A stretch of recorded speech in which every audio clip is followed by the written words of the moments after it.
A lady went to her pastor and said, "I won't be attending church anymore." He said, "May I ask why?" And the kind of cool thing about this story is that she actually told the pastor. Most people just disappear. She said, "I see people on their cell phones during the service. Some are gossiping, some just ain't living right. They're all just hypocrites." Pastor got silent and he said, "Okay, but can I ask you to do something for me before you make your final decision?" She said, "What's that?" He said, "Take this glass of water and walk around the church 2 times and don't let any water fall out of the glass onto the ground." She said, "Yeah, I can do that." She came back and she said, "It's done." He asked her 3 questions. When you were walking around with that water in your hand, did you see anybody on their cell phones? Did you see anybody gossiping? Was anybody living wrong? She said, "I didn't see anything because I was so focused on this glass so that the water wouldn't fall." He told her, "When you come to church, you should be just that focused on God so that you don't fall." That's why Jesus said, "Follow me." He did not say follow Christians. Do not let your relationship with God be determined by how others relate with God. Let it be determined by how focused you are on God. Isn't that a great little story? When all else fails, look up. You ever do that in a crowded place? And everybody starts. It's pretty cool. If you've never done it, you should try it. I've done it. Mall of America. We were walking around a bunch of guys. I was getting bored. I mean, it's a mall. Come on, it's a guy thing. And people were walking. There's thousands of people in this place. And I just went. And everybody started. My buddies are like, "That's cool." We get on the next floor. The other guy did it. And everybody. But the truth is that the Christian, we need to quit looking around. Look up. Looking around will get you confused. Come on. Can we be real today or not? This is it. If I had a question I'd ask you today is, what are you looking at? Remember that little Different Strokes show? Willis and what was the other kid? Arnold. Arnold would say, "What you looking at, Willis?" Said all the time. I want to say to the church, what are we looking at? We got to quit looking around. Do not let what you see around you determine what happens in you. God's got a plan for you. Quit worrying about his plan for somebody else. "Well, I wish I had their plan. Their plan looks so good." A lot of people are really good at hiding their plan. You may only see the outwards. You may not see anything that's really going on. Remember that. And that's why I want us to get to know each other a little better. When we realize we're all on the struggle bus, we're just in different sections, we'll look around a little differently with a lot more compassion and humility and love and care and kindness instead of jealousy and judgment. I wish I had what they had. I'll never forget one of the richest men I've ever known. He owned several restaurants and half of Frankfort, Kentucky. I remember one day we were riding down the road and he said, "Randy," he said, well, he always called me a pastor. He never called me by my first name. He'd always say pastor. And I was just his kid's youth pastor. He had great respect for me. He said, "Pastor, I just want you to know, Betty and I never try to do stuff for you to show off. We just try to do some things for you we know you can't do for yourself." He took me to Rupp Arena. Took me to Rick Pitino's restaurant. Bryden was just born. Don't you know the plate of food hits my table and that dude screamed. I was like, "Really? Right now?" Fancy restaurant. And they didn't bat an eye. They said, "Hey, give him to me." You know, they're helping us out. Listen to me. He said, "Randy, I want to tell you something else." He said, "Just remember sometimes when you look at Betty and I's house and you look at our businesses and you look at the stuff we got." He said, "Just remember one thing. We're all broke. We're just broke at different levels. You may need 1,000. I may need 1,000,000. He goes, "Be careful what you envy, son."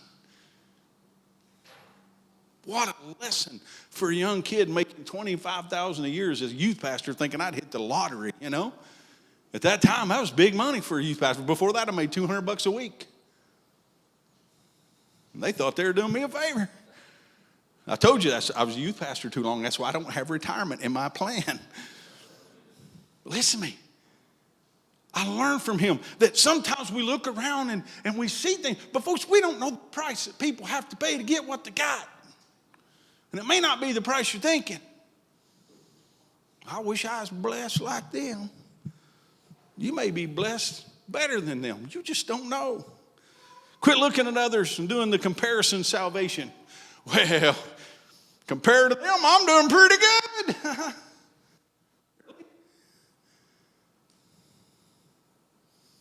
We don't want to base our faith on others. We want to base our faith on Jesus and the price that was paid. I don't want to compare myself with your salvation. Your salvation may be mixed up. I want my own. Me and him. Our eyes need to be focused only on Jesus. And in comparison to him, we all got a lot of work to do. Come on.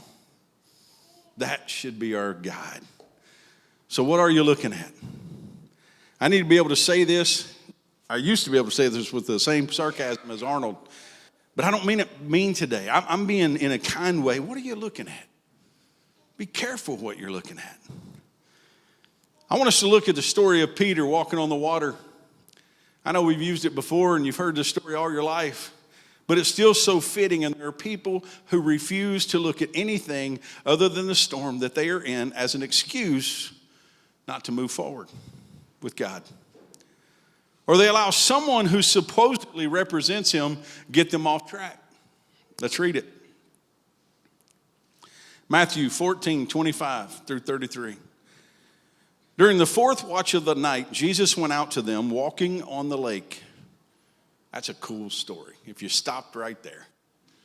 I have been on the lake. If I see somebody walking across the lake, I'm going to freak out. Come on. And he did. When the disciples saw him walking on the lake, they were terrified. Duh. It's a ghost. They said and cried out in fear, but Jesus immediately said to them, "Take courage, it is I. Don't be afraid." Good old Peter, loudmouth Peter. "Lord, if it's you, tell me to come to you on the water." "Come," he said. Peter got down out of the boat. So many people judging Peter sitting in the boat, never taking a chance. But Peter failed. But at least he got down out of the boat and tried.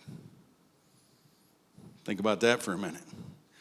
Peter got down out of the boat, walked on the water, and came towards Jesus. When he saw the wind, he was afraid, and beginning to sink, cried out to the Lord, "Lord, save me."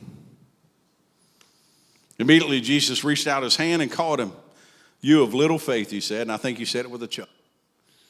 I don't think it was judgment.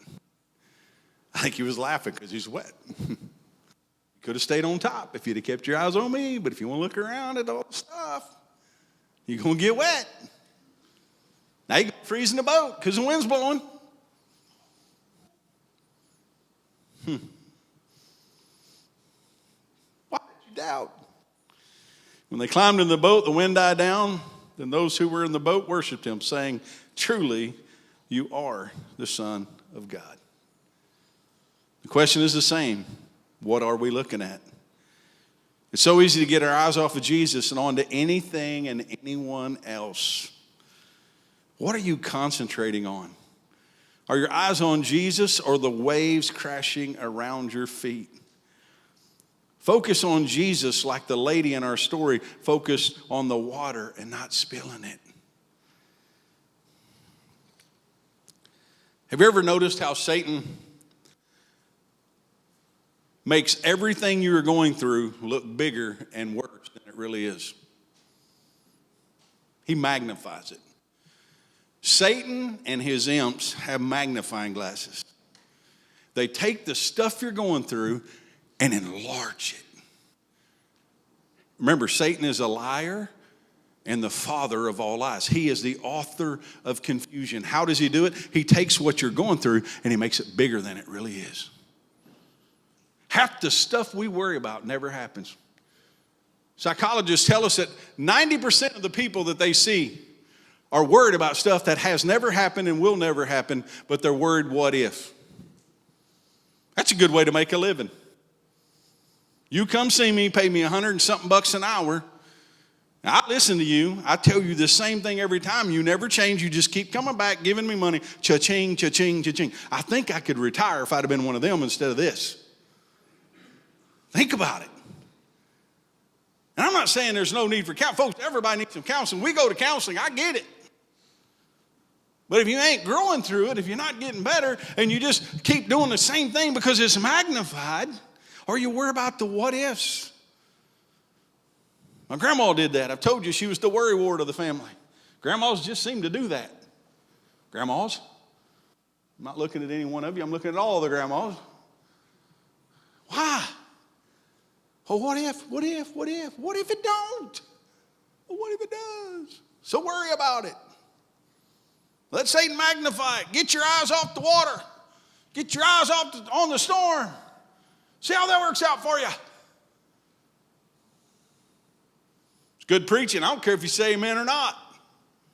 And we're all guilty. Grandpa's ain't no better. We're just quieter about it. Come on. I'm not going to say it's all my wife's fault. I worry too. He magnifies our trials and makes it seem worse than it really is. When we look at life through his lens, it's really bad.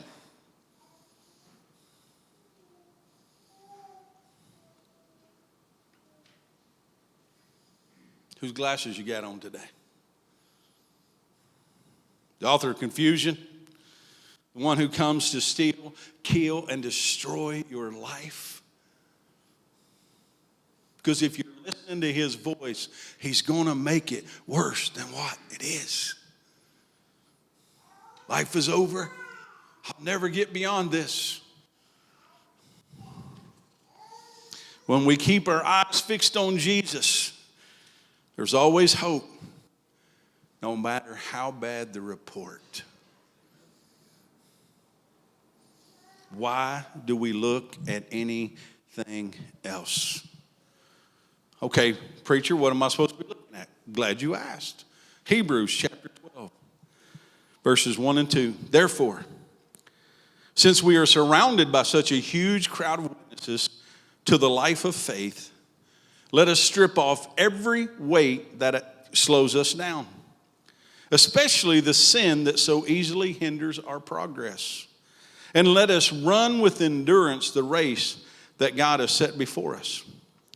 We do this by keeping our eyes on Jesus, on whom our faith depends from start to finish. You're supposed to be looking unto Jesus. Keeping our eyes on Jesus. It's an amazing thing how blind you become to things around you when you fix your eyes on Jesus. You're not easily sidetracked. Now, some of you won't remember this. You don't even know who I'm talking about. But Maurice and I met in Baton Rouge, Louisiana, going to a Bible college called Jimmy Swaggart Bible College. At the time, he was one of the biggest TV preachers. He was around the world evangelizing, telling more people about Jesus than probably anybody outside of Billy Graham in all time. Great place to be. One of the greatest things that ever happened to me, not mainly because I found Marisa there, but also grew in my faith. I was trained for ministry there, and it was a great training place. They were literally depleting every other Bible college around because kids wanted to go there because we had brand new facilities. It was really cheap. Can I say cheap again? Like a fifth or a tenth of what other colleges were charging for the same degree. So it makes sense. So we were there, and then he had a moral failure and he fell. I'll never forget this. I called my mom that day because that's back when you had to call collect. She'd refuse it, and then she'd call me back. Y'all remember that? Save a little money, you know. My operators had to sit there and go, I know what you're doing. She called me back, and I said, Mom, what am I going to do? Now, my mom asked me a trick question. Don't ask your kid this, Mom. She said, have you ever sinned? And I'm thinking, well, you know I have, but I don't want to admit it. And it wasn't funny because it was too serious. But I remember saying, of course I have, Mom. She goes, then don't pick up any rocks, bud. I said, but Mom, what about the ministry? I'm going to be tainted because I was here and people aren't going to want me because of what he did. She goes, was Brother Swaggart there when you were called to preach? I said, well, no. She goes, and I'd let the one who was worry about your future. Well, I thank God for a godly mama. And it was that time me and Maurice had really started getting serious.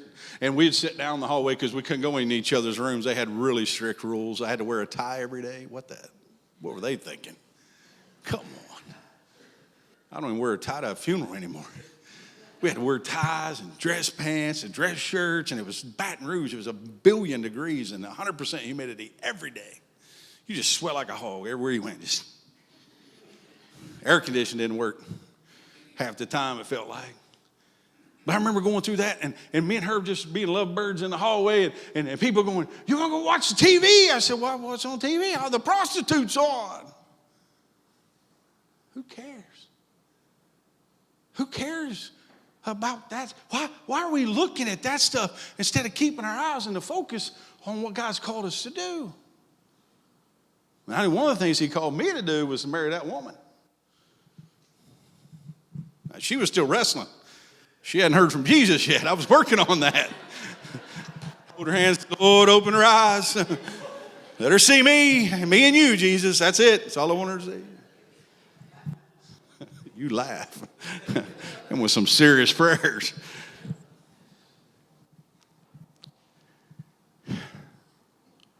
Looking unto Jesus, the author and perfecter of our faith. The one on whom our faith depends. Are you looking at Jesus or everything else? When Peter took his eyes off of Jesus, looked at the storm, the winds and the waves. See, folks, I believe we're at a point in our lives in America as a nation, as people, we're going to keep our eyes on the problems and the people or the provision. It's really all we got. Have you noticed how short everyone is right now? Like, used to, you kind of had to work them up to get angry. Come on. Now, some of this is going to resonate with some of you, and you're going to feel really guilty right now. But used to, you had to, like you had 3 or 4 to 10 steps to get them from 0 to, I'm going to kill you. Now, you look at somebody, what are you looking at? Right now. I see it in restaurants. I see it in businesses. When I worked at Tom Malls, I used to be afraid to go to the service department. Them people were angry. Right now. Your transmission's broke. I'm going to kill somebody. True story. An Allen County deputy threatened the service writer. He was going to shoot him wearing his uniform. How dumb was he? He ain't a cop no more, I can tell you that. Not in Allen County anyway. And 50 people standing around. He went from 0 to I'm going to shoot you in one report. But we laugh, folks. I'm telling you, there's an anger, there's an angst, there's something that's happening that people they're just ready to fight. Why don't we fight the enemy the way we're fighting each other? Would you get mad at Satan for a change? You know how many times I prayed in this church? Satan, show yourself. I'm going to knock your blood out. He don't show up. He's a coward. You don't do that. You come in here one night when I'm in here by myself. And it's really sad when somebody sneaks in. Listen to me. He ain't playing fair. He's playing for keys. Guess what? So is Jesus. He gave everything. His life, his death, his burial, his resurrection for us to have eternal life. He gave it to us to have abundant life while we're here. Well, when's it kick in, preacher? Because I ain't feeling it. Probably when you get your eyes off of people and problems and get them back on the provider. I expect you to shout today. It's okay. I'm telling you truth today. Well, it's them Democrats. Wasn't them Democrats. It's them Republicans. Wasn't them Republicans. It wasn't for them Christians sitting on their hands and keeping their mouth shut. Standing up for what's right. Fighting against what's wrong. That's why we're where we're at. The sin of silence of the church. Well, I was looking at Jesus as our country went to hell in a handbasket. Because see, sometimes when you get your eyes on Jesus, he'll point you in a direction and say, here, go fight this fight. Here, go do this. Here, go do that. And that's why most people don't want to look at Jesus, because they don't want him to tell them what to do. They want to do life their way and expect all the abundant life to kick in doing it their way, and it don't work that way. You know how you get blessed? Keep your eyes on Jesus and do what he says. Because you don't just sit around in a seance setting and sing Kumbaya all day. When you get your eyes on Jesus, he'll get you busy doing his work. Come on.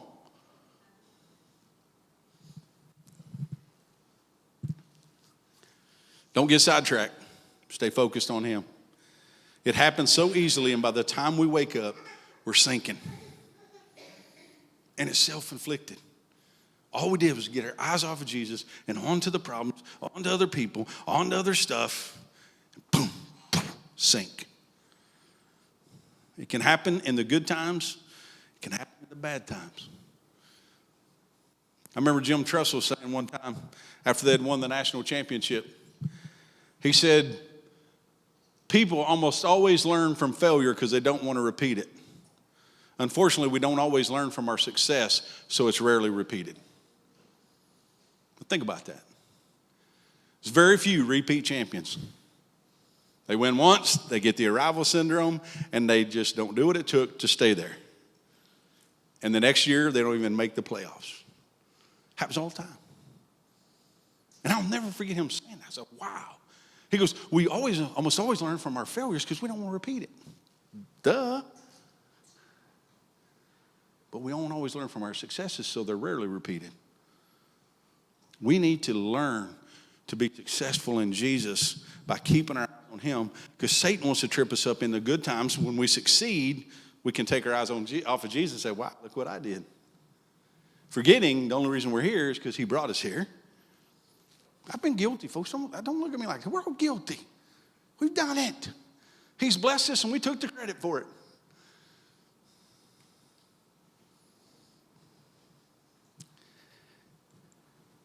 And remember this about the enemy of our soul. If he can't trip you up today, he'll just try again tomorrow. Don't that make you feel good? Thanks a lot, preacher. You really had to go. Listen to me. I'll never forget sitting in a pastor's meeting, and Pastor Dan Holbrook, he was our leader at the time of this area, and I was sitting in that meeting, and he stood up and he says, fellas, if the devil can't get you today, he's just going to try again tomorrow. And I was like, wow, thank you for sharing that. Just like you just did. Why? Because, folks, we forget it's never going to be over until we're gone. Every day for the rest of your life. I'll never forget, we had a retired missionary on our staff up in Youngstown, and every Monday we would go to eat, and different pastors would pick the place, and we ate as a staff, and it just kind of helped with camaraderie, and Brother Moore would go with us. And Brother Moore was in his 90s. And I'll never forget this, as long as we're going into a Damon's restaurant in Niles, Ohio. If I'm lying, I'm dying. I'm telling you the truth. I opened the door for Brother Moore to go in. At the same time, a very heavily endowed woman came out with a low-cut dress. And he ran right into her bosom.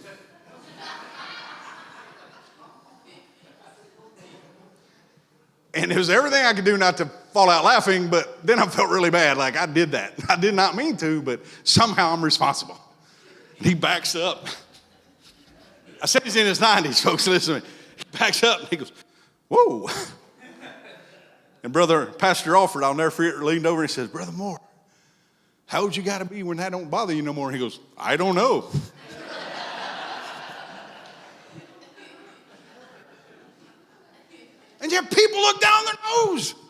Listen to me. He's 92. He walked into a set of, and he said, oh, Jesus, help me. There's hope for us. But we look at it, well, when I get a certain age or when I get to a certain place, then it won't be so tough. If it can't get you today, folks, he's going to try again tomorrow. Stay on your guard. He don't fight fair. But guess what? He is stronger. He's bigger. Don't give the devil too much credit. He's got nothing on the follower of Jesus Christ. Greater is he that's in me than all the demons out of all of hell. Isn't that cool? That's why I tell him, come on, show your face, you lying. He never does. Because he's a coward. He don't fight fair. But he plays for keeps. He wants to steal, to kill, and destroy you. And everything you love, everyone you care about. You keep your eyes on that, you're going to be a basket case. Or you can keep your eyes on the author and finisher of our faith and know that there's hope in the worst report. Did a funeral on Thursday. The oldest of 6 siblings. There's 9 years between them, I think it was. Wow. Busy family. And they were just talking about, Randy, the one thing we know about, they called his nickname was Rusty. He said, one thing I know about Rusty is we got the opportunity, we can see him again. Folks, can I tell you what hope and peace that brings to your family? I say this all the time. At every funeral I ever do, I almost always say it. Give your family the gift of knowing where you went. Choose today, because there's no greater. Those 5 siblings, yes, they were crying. That was their big brother. They were telling stories how he never made them feel left out, even the youngest one. He would take her over to ONU when he was going to school and let her hang out in the dorm with him and have fun with the big brother. And she says, what big brother does that? They shunned the little sister. Get away from me. You can't hang out with me and my friend. But she said, he never will. They got memories of this big brother, and they're going to cry, and they're going to miss. But they didn't cry as those without hope. The worst had happened. The brother passed. But they got hope. In the worst report, they could see him again. And quit lying about your loved ones. Is it Facebook on today? Well, it will be. It'll be on YouTube. So all you out there listening to YouTube, quit sending everybody to heaven. They're not going. Never have I seen people so desperate to get their family members in heaven after they die. It's a little late. In the grave where you're going, Ecclesiastes, there are no decisions to be made. Make the decision now or you're going to hell. And I don't care how good you think Uncle Joe was.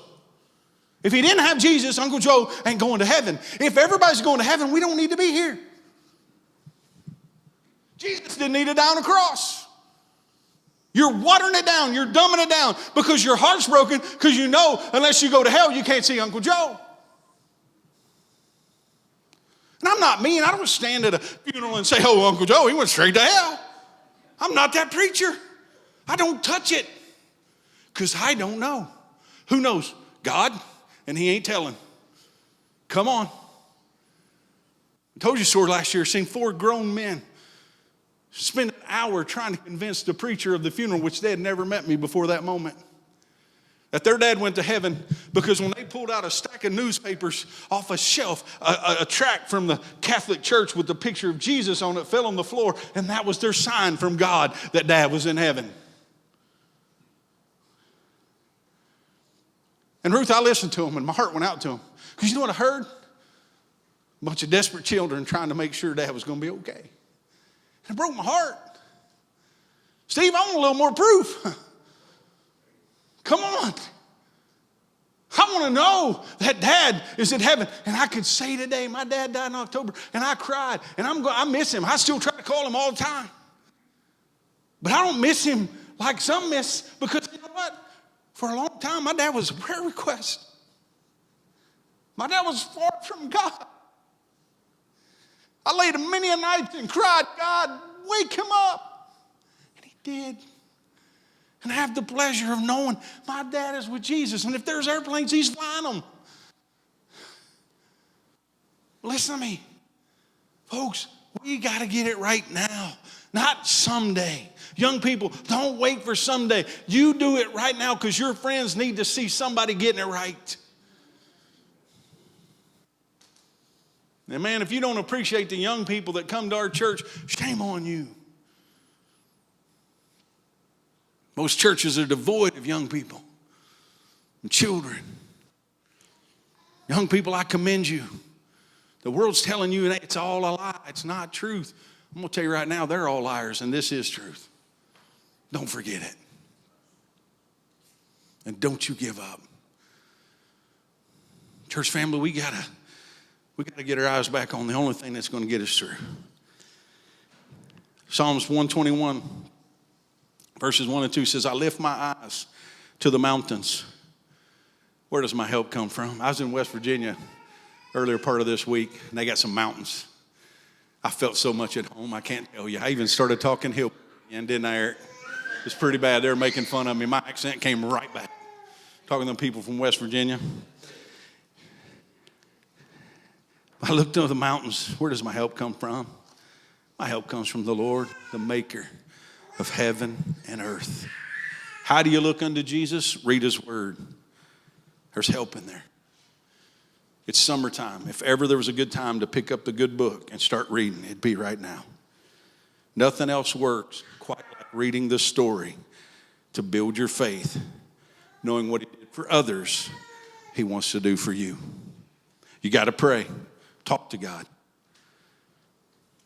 Don't make it super spiritual. Don't talk in the King James language when you're praying. It don't work. By the way, he doesn't speak King James. He spoke Hebrew, Aramaic, Greek. That's what they spoke, okay? So don't get hung up on that. Pray. Talk to God. Just like you talk to somebody else. Ask questions, but then listen for an answer.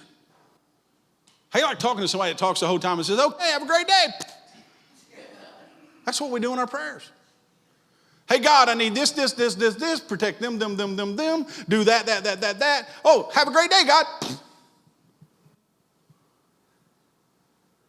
You think God don't want to talk sometimes? Don't make him talk out loud. One guy said, I've never heard an audible voice. I said, you don't want to. It never ends well for you in the book. Still small is still good. All right, trust me in this. You want to hear an audible voice? You're going to do something pretty stupid. Just saying. And then not look to his people for all the answers, but folks, there's some people in here that's been through some stuff. And they survived. And they're still here. There's faith in sharing our stories. Nobody's been through what I've been through. And maybe you went through it for the next person that does, and you'll be the person that can give them hope in the hopelessness, because he says, I will comfort you with my comfort, so you in turn can comfort others with the comfort you have received. That scripture got me through my parents' divorce, and it was given to me by my football coach. People wonder why I love football, and I love football coaches because that football coach changed this young man's life. How many hundreds, probably thousands of young people have I been able to help when they said my parents are getting a divorce, and I know what to say? Why? Because I've been there. Did I ask to go there? No. I wouldn't wish it on anybody. But because I've been there and I got God's comfort, I can comfort to comfort them going through it. But I don't want to do that. He didn't ask. And what could have been my greatest demise ended up being one of my greatest victories. And it's used for his good only because I let him. Will you let him take your worst stuff and turn around, give you comfort so you can comfort others? That wasn't even in my sermon. That's just extra. God bless you. Fourthly, another way to look unto Jesus, look for needs to meet. Don't trumpet it. Don't let your left hand know what your right hand does. It's Matthew 6. Do not let your alms be seen of men and get your reward from men. You don't want their reward. You want God's reward. Look for needs and meet them. It's the coolest thing ever. Nothing makes you feel better than anonymously helping somebody out that doesn't know who did it. And you can see them looking around like, who did that? It's awesome. And it feels so good. Well, I really don't have much. From what you have, meet the needs of the greater need. That became a philosophy for me as a pastor, and it still is. When we have need, we need to buy this building. Is there a greater need we need to get to? So God will provide for us. It works. Man reaps what he sows in the book. Church reaps what they sow too, by the way. Let's stand. I got to stop. Because I know I don't have to stop. I could just preach till noon and then you're going to hate me. So I'm not going to do that. There's a God who loves you. He has a plan for your life. And all he wants you to do is acknowledge him. Look at him. Don't look to the preacher. Don't look to the deacons. Don't look to the this and don't look to the that. Look to Jesus, the author, the finisher of our faith. He's the only one that can get you through the stuff. Praise team, y'all ready? You can come. Sorry, I forgot to ask. Listen, I want everyone in the room to take a moment and ask yourself the honest question. Are my eyes on my people and my problems or my provider? It's going to be a good question for us to ask the rest of our lives daily. Are my eyes fixed on my people and my problems or my provider? Provider of what? Whatever it is you need. Your people and your problems. It works. It's that simple. You keep your eyes on your people and your problems, it's going to get worse. I promise you. Well, that thanks a lot. We have an option. Get your eyes on the provider. And he gives you strength. Even if it does get worse, you're still going to get better. So what are you going to do with what you've heard today? What are you looking at? Where's your focus? Are you looking at Jesus? The one thing about the American dream is it makes us somewhat self-sufficient. He never expected us to be self-sufficient. Now, he'll bless your life if you work hard and do good things because, again, the man reaps what he sows. I like the story of the farmer. Guy came up. He had been there farming that land about 40 years. Said, boy, look what the Lord's done for you. He said, what do you mean, look what the Lord's done for me? He said, you should have seen this place when he gave it to me. Folks, we have a responsibility with what God gives us to work, okay? But the whole time he's still blessing, we still keep our eyes on knowing it was him. There's a balance. So I challenge you today. If you're going through some stuff, your eyes are on the wrong place, you're hurting, you're in need, there's a God who loves you. If you need prayer, the altar's open. They're going to sing. We're going to open the altar. We're not in a hurry. We don't have anybody else coming in. There's not a second service today. Next Sunday, 9:45. Do this all summer until we get too big, and we'll go back to 2, whatever we need to do. But I love you guys. But I want your eyes on Jesus, not the preacher. I can't help. I can help sometimes. My help's little compared to his. Quit looking around. Look up.